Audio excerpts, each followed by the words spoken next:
35 years of excellence in education. Professor Dhanapalan College. Admissions open. உத்தரகாண்டில் தடம் புரண்ட பயணிகள் ரயிலால் பரபரப்பு ஏற்பட்டிருக்கிறது. மேலும் விவரங்களை செய்தியாளர் ரமேஷ் வழங்கிட கேட்கலாம். ரமேஷ்குமார், வணக்கம்.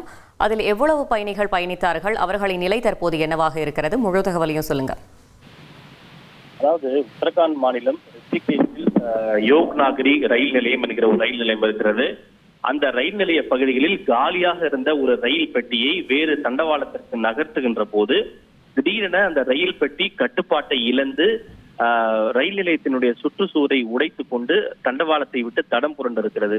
அதாவது இது ஷண்டிங் மூவ்மெண்ட் என்று சொல்வார்கள். ஷண்டிங் மூவ்மெண்ட் என்பது அந்த அந்த நடவடிக்கையின் போது ரயிலில் எந்த விதமான பயணியும் இருக்க மாட்டார்கள். அதாவது ஒரு ரயில் பெட்டியை வேறு ஒரு ரயில்வே ட்ராக்கிற்கு மாற்றுவது, அல்லது ரயிலை தூய்மை செய்வதற்காக வேறு ஒரு ரயில்வே ட்ராக்கிற்கு மாற்றுவது, அல்லது அந்த ரயில் பெட்டியை வேறு ஒரு ரயிலோடு இணைப்பது போன்ற நடவடிக்கைகளை மேற்கொள்வதுதான் ஷண்டிங் என்று சொல்வார்கள். எனவே இந்த நடவடிக்கை மேற்கொள்ளப்பட்ட போது அந்த ரயிலில் எந்த விதமான பயணிகளும் இல்லை.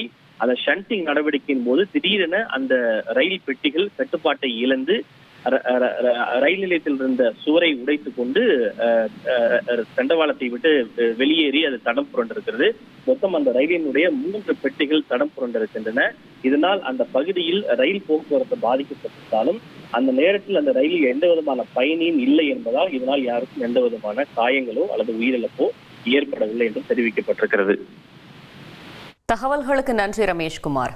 35 years of excellence in education. Professor Dhanapalan College. Admissions open.